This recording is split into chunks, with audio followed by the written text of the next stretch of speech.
खड़े करके सरदार जी हाथ सिखों पर मजाक मजाक में दिया गया हरक सिंह रावत का बयान एक ऐसा विवाद खड़ा कर गया जो खत्म होने का नाम नहीं ले रहा है। जबकि वो माफी भी मांग चुके हैं, गुरुद्वारे में जूते भी साफ कर चुके हैं, बर्तन भी धो चुके हैं, लंगर सेवा भी कर चुके हैं, फिर भी इस मामले को बार बार उठाया जा रहा है या फिर उठवाया जा रहा है। क्योंकि राजनीति है ही ऐसी चीज जो माफी से नहीं मानती, जो बदनामी से मानती है।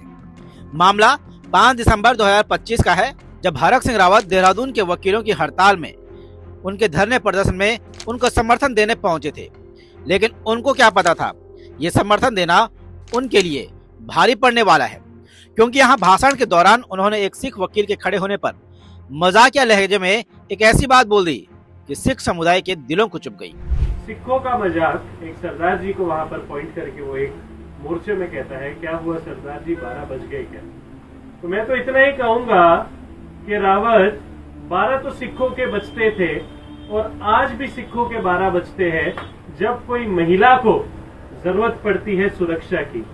12 बजे का इतिहास तो सबको पता ही है कि जब मुगल हिंदुस्तान की हमारी बहू बेटियों को, हमारी बहनों को, हमारी माताओं को यहाँ से हमारी हिंदू जो महिलाएं थे उनको उठाकर मुगल अफगानिस्तान में अफगान में बेचने लेकर जाते थे, तब सिख थे जो रात को, कम गिनती थी हमारी, रात को 12 बजे अंधेरे में अटैक करते थे और हमारी जो बहनें थी, जिसमें से ज्यादातर हिंदू हमारी बहनें होती थी, उनको बचाकर सुरक्षित घर पर छोड़ के आते थे। वहीं जब सिख वकीलों और उपस्थित लोगों ने विरोध जताया तो हरक सिंह रावत को वहीं माफी मांगनी पड़ी और फिर वो वहां से उल्टे पांव लौट पड़े।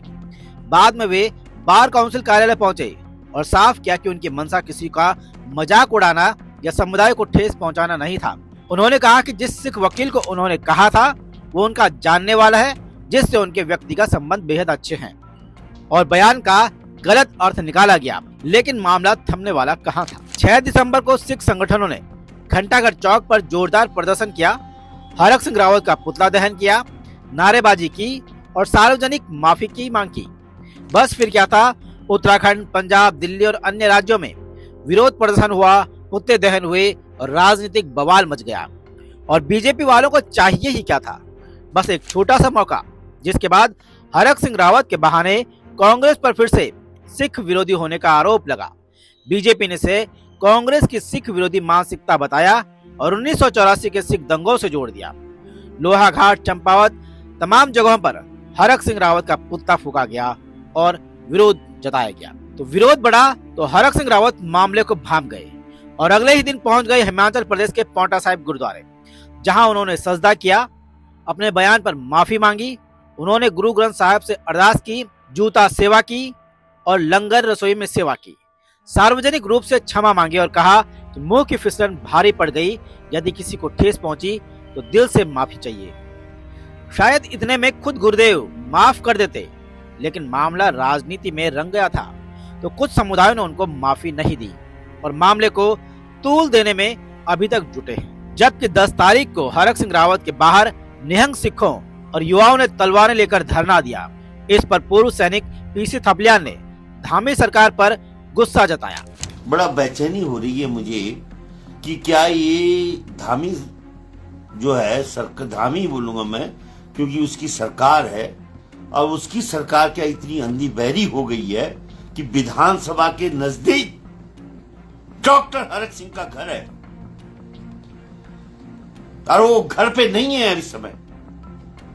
क्या बीत रही होगी इस परिवार को, जिस परिवार के बाहर इस समय सिख समुदाय के लोग बैठे हुए हैं। वाह भाई वाह, हमारी जिंदगी गुजर गई और हमने अपने सिख समुदाय के दोस्तों के साथ क्या क्या मजाक की, और उस मजाक को कभी भी धर्म के खिलाफ नहीं माना गया।